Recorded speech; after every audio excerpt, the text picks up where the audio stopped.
In today's video, we're going to be bleeding the coolant system with the electronic water pump on a 2013 BMW X3.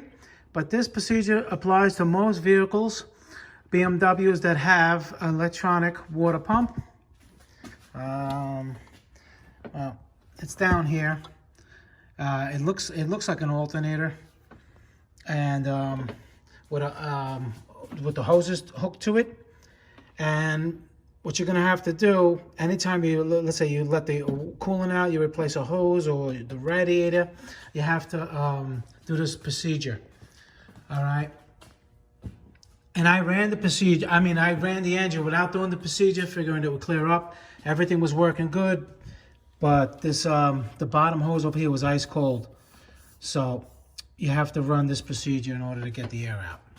Okay, you want to make sure your coolant is pretty cool, and make sure that on this particular model, if you look in there, it says max.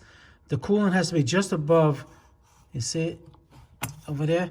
The coolant has to be just above the max line in this particular model. Okay, once you got that, you go inside the vehicle and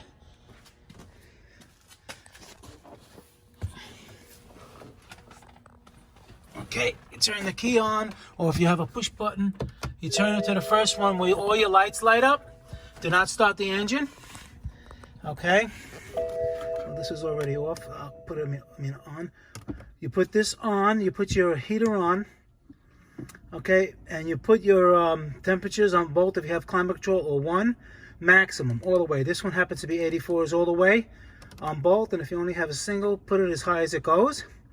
And you want the fan on the first one. You hear it?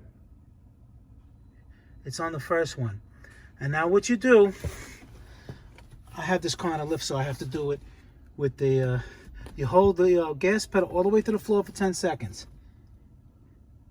2, 3, 4, 5, 6, 7, 8, 9, 10. You let it go. And now let's go outside. Okay, I don't know if you could hear it. I'll put down there. You hear something buzzing. Bzz, that's it. And you go over to the side with the coolant. Actually, it splashes out, so just gotta be careful. You see how it's splashing out? So don't keep it like that. Just keep it so it doesn't splash all over the place. And basically, it's a time thing. It's gonna do it about 10 minutes, 15 minutes. So, and it's a good idea to have a battery charger on the car so you don't, run down the battery. I got a battery charger on there. You wait for the procedure to end and you should be good to go. And that's it. You could actually hear it.